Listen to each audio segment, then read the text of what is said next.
Halo semuanya, kembali lagi ya di channel kita kali ini. Untuk pembahasan video kali ini kita punya soal SIMAK UI tahun 2016. Kali ini adalah video yang kedua ya untuk SIMAK UI 2016. Kita bisa lanjut ke nomor 51. Langsung aja. Nah, bentar. Data hasil percobaan untuk reaksi berikut ditampilkan dalam tabel di bawah ini.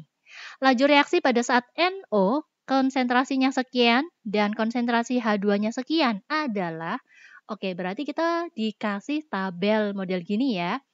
Terus diminta untuk menentukan laju reaksi pada saat konsentrasi yang lain gitu. Berarti tugas pertama kita adalah menentukan orde dari NO dan juga orde untuk H2. Biasanya kalau di sekolah kan dikerjakan dengan cara misal nih, ada V1 per V2 sama dengan ini K konsentrasi sekian-sekian lalu coret-coret gitu ya. Kalau yang di sini saya kasih tahu cara pengerjaan yang cepat aja.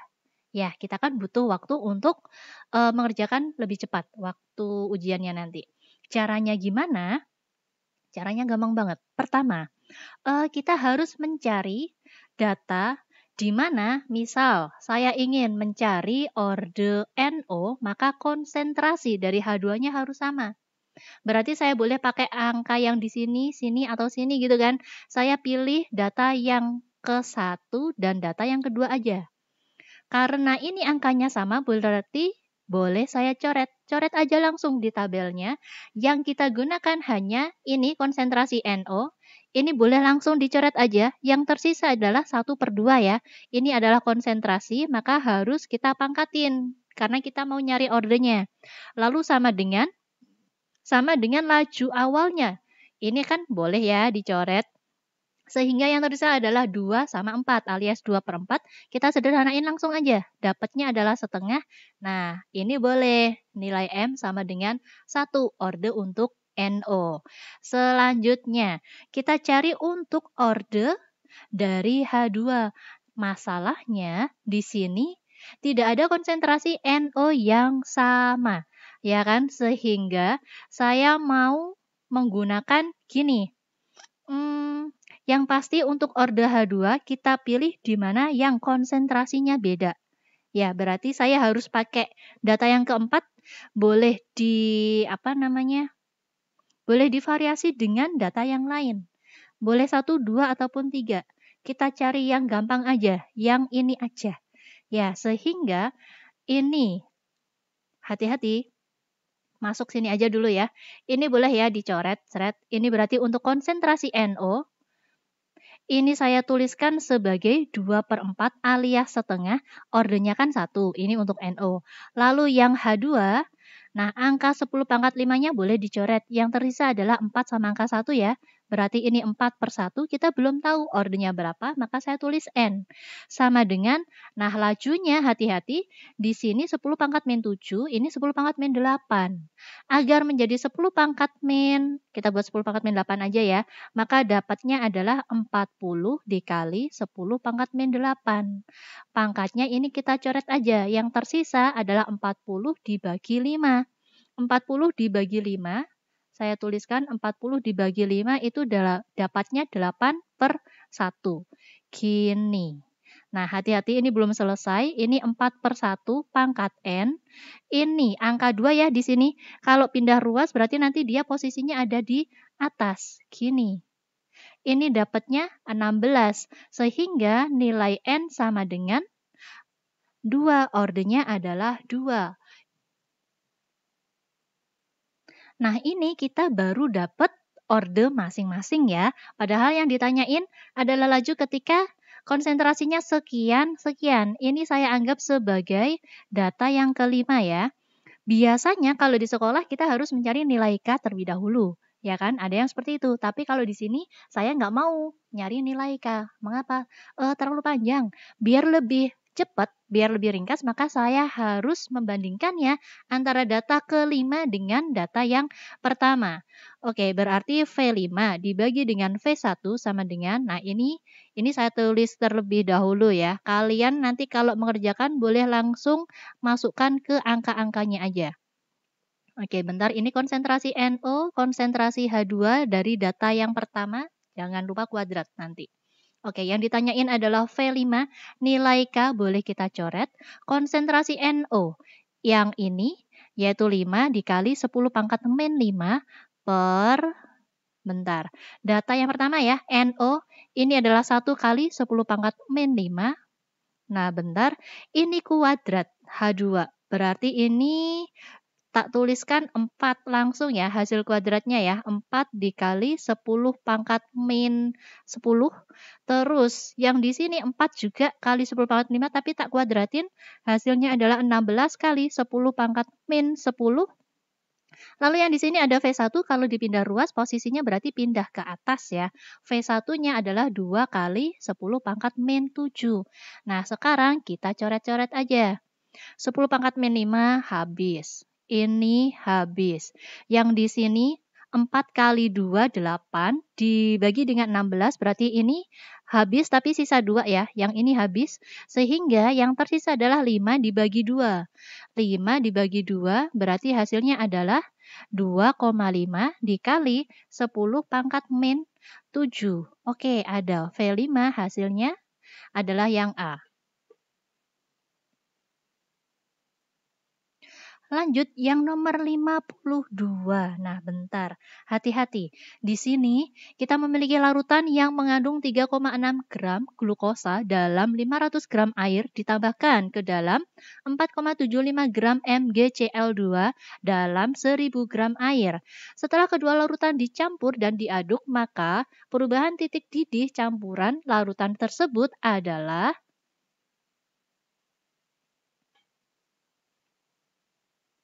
Oke, untuk yang ini berarti kita mengerjakan soal tentang koligatif gitu ya. Koligatif yang melibatkan dua zat terlarut. Ada glukosa dan juga ada MgCl2. Oke, caranya gini. Berarti yang diminta ini adalah titik didih ya. Untuk titik didih alias delta TB berarti, bentar. Yang ditanyain perubahan titik didih berarti delta TB ini adalah KB dikali dengan molalitas. Bentar, tulisan saya jelek banget. Ditambah, ini dikali ya. Dikali dengan molalitas dari glukosa ditambah dengan molalitas dari CaCl2. Hati-hati, di sini dia punya faktor Van Hoff. Oke, untuk nilai KB, ini mungkin KB gitu kan ya. KB-nya 0,52, KF-nya 1,86. Oke, yang kita gunakan adalah KB, ini 0,52. Nah, untuk molalitas dari glukosa kan berasal dari sini ya, 3,6 dalam 500 gram air. Nah, ini berarti masanya 3,6 dibagi MR glukosa, udah hafal ya, 180. Dia ada dalam 500 gram air. Dia tidak punya faktor Van Hoff ya, alias faktor Van Hoff-nya 1 boleh diabaikan. Terus untuk yang CaCl2 masanya 4,75. Nah, bentar. MR dari Mg Cl2 Mg itu adalah 24. Cl di sini 35,5 alias 71. Ini berarti dapatnya 95. Saya taruh di sini. Ini CaCl2 dilarutkan dalam 1000 gram air ya. Maka ini adalah 1000 per 1000. Faktor Van Hoff-nya adalah 3. Ini adalah MgCl2 maksudnya. Faktor Van Hoff-nya tetap 3. Oke, benar 0,52 dikali. Nah, ini boleh dicoret, ini angka 2, ini coret habis ya. 3,6 dibagi 180 itu adalah 0,02 dikali 2 ditambah 4,75 dibagi 95 itu adalah 0,05 dikali 3. Bentar, ini berarti 0,52. Ini hasilnya 0,04 ditambah 0, oke ini 0,15 ya, alias ini nanti hasilnya adalah 0, bentar, 19 dikali dengan 0,52. Hasilnya adalah 0,0988. Nah, ini nggak ada ya sebenarnya angkanya, tapi kita cari aja yang paling mendekati, yaitu 0,08. Oke, lanjut. jika ada bubuk CaF2 dimasukkan ke dalam air murni pada 18 derajat Celcius sebanyak sekian gram. Larut dalam 10 ml larutan. Oke ya, KSP-nya berapa? Nah, ini berarti yang diminta adalah materi kelarutan ya. Materi kelarutan jika yang ditanyain KSP, maka yang kita cari adalah kelarutannya terlebih dahulu. Tapi dalam satuan mol per liter. Ini mol per liter. Bentar. Mol per liter. Artinya kita harus mencari jumlah mol dulu ya. Maka langkah pertama saya mencari MR dari CaF2.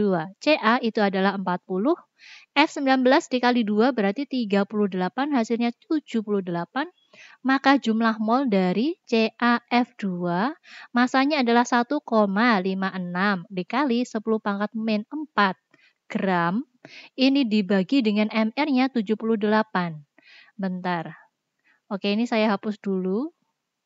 1,56 dibagi 78 gini. Ada cara gampang untuk itu ya, pecahan ya. 156 dibagi 78. Ini kan sebenarnya kayak 2/1 gitu kan. Karena ini ada koma, maka ini tak kasih angka 100 gini, 2/100. Berarti ini kan 2 kali 10 pangkat min 2 gitu kan. Maka hasilnya di sini adalah 2 kali 10 pangkat min 6, tapi ini gram. Nah, baru kita cari kelarutan, yaitu mol per volume. Ini satuannya mol gitu ya. Ini mol. Berarti ini 2 kali 10 pangkat min 6, ini mol, dibagi dengan volumenya harus dalam bentuk liter. Ini 10 liter, maka volumenya adalah 10 pangkat min 2 liter. 10 pangkat min 2, ini liter, hasilnya 2 kali 10 pangkat min 4. Nah, satuannya molar ya. Ini adalah kelarutan. Baru kita masuk ke bagian KSP-nya. Bentar. Berarti untuk CaF2, dia di dalam air akan terurai menjadi Ca2+ dan 2F-. Jika ini kelarutannya adalah S, ini S, maka di sini 2S. Maka untuk KSP, langsung aja ya. Ini saya tulis Ca2+, konsentrasi F- yang ini kuadrat. Ca2+ ini adalah S, sedangkan F- ini 2S dan dikuadratin, dapatnya 4S pangkat 3. Oke ya. Sehingga ini angka 4, nilai S saya masukkan yang di sini.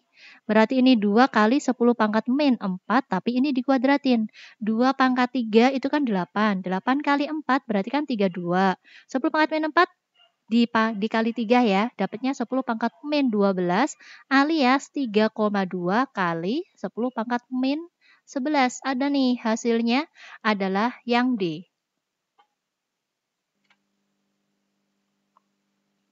Nomor selanjutnya, yang nomor 54. Oke, hati-hati di sini. Jumlah stereoisomer yang dapat dibentuk dari senyawa di bawah ini adalah, jika yang diminta adalah stereoisomer, berarti hal pertama yang kita cari adalah atom C chiral. Atom C chiral itu merupakan atom C yang dapat mengikat 4 atom atau 4 gugus yang berbeda. Oke, dari gugus ini yang pasti ya, jika ada atom C, ini pojok-pojok itu adalah atom C. Jika ada atom C yang memiliki ikatan rangkap, maka saya katakan bahwa dia bukan atom C chiral alias atom Ca chiral. Oke ya. Berarti yang di sini bukan, ini juga bukan. Yang saya tuliskan ini berarti bukan. Sehingga yang kita cek lagi, yang ada di sini 1, 2, 3, ini berarti nanti dia punya H, ini berarti dia chiral. Ini enggak, lalu lanjut di sini, ini ada atom C juga, mengikat Cl, mengikat karbon dengan gugus seperti ini, mengikat karbon dengan gugus yang seperti ini, lalu di sini ada hidrogen, berarti dia mengikat 4 gugus yang berbeda ya, berarti ini adalah atom C chiral yang kedua. Selanjutnya atom C yang di sini, baru 1, 2. Nah, ini harus kita tambahin hidrogen 2 buah. Nah, karena di sini ada 2 buah hidrogen, berarti otomatis dia achiral. Oke ya. Lanjut, ini enggak, berarti yang di sini. Nah, ini atom C di sini dia mengikat NH2, mengikat karbon beserta gugus yang seperti ini. Yang di sini dia mengikat CH3 ya. Sehingga kurang satu lagi nih, ada hidrogen 1. Artinya atom C di sini dia sifatnya juga chiral. Berarti ada 3 atom C chiral. Nah, bentar. Nah, yang ditanyain adalah jumlah stereoisomer. Stereoisomer. Nah, saya jelaskan. Satu atom C chiral itu bisa memberikan 2 stereoisomer, 2 jenis gitu ya. Masing-masing 2 jenis. Nah, kalau kombinasikan atau dipadu-padankan yang terjadi bukan 3 kali 2 ya, bukan. Bukan gini, tetapi 2 pangkat 3 sehingga dapatnya adalah 8. Jawabannya adalah yang B. Lanjut, yang terakhir untuk video kali ini. Nah, kita punya bagan seperti ini. Pada siklus Born-Haber di atas, jenis energi yang terlibat pada nomor 3, mana nih? Nomor 3, 5, dan juga 6, oke, meliputi entalpi penguapan energi ionisasi dan afinitas elektron. Oke, kita lihat yang nomor 3 di sini dari solid berubah menjadi gas, dari solid berubah menjadi gas. Ini bisa entalpi, oke. Ini kan disebut penguapan ya. Penguapan, saya tuliskan penguapan itu adalah proses dari liquid berubah menjadi gas. Sedangkan yang kita miliki adalah dari solid berubah menjadi gas. Maka ini adalah entalpi atau energi penyubliman. Atau mungkin atomisasi juga boleh. Terus yang ini berarti otomatis salah ya. Berarti kalimat pertama, pernyataan yang pertama adalah salah. Oke, saya ingin jelasin aja sih. Yang nomor 5, dari gas, M plus berubah gas ya. M plus fasenya gas berubah menjadi M2 plus gas. Ini adalah energi ionisasinya benar, atau lebih tepatnya adalah energi ionisasi yang kedua. Karena energi ionisasi yang pertama itu yang ini, berubah menjadi 1 plus, yang menjadi 2 plus berarti ini adalah proses yang kedua. Selanjutnya, yang angka 6 di sini dari X2 gas ya, X2 fasa gas berubah menjadi 2X gas, ini atomisasi. Oke. Maka udah jelas ini salah, sebab pernyataan yang kedua, energi ionisasi adalah jumlah energi yang dibutuhkan oleh suatu atom untuk menerima. Nah, energi ionisasi ya, itu adalah untuk melepas. Maka pernyataan yang kedua juga salah. Maka pilihan jawaban yang kita pilih adalah yang E. Oke, sampai di sini dulu ya kali ini. Kita bisa ketemu atau bisa kita lanjutkan di video selanjutnya. Sampai ketemu lagi. Terima kasih.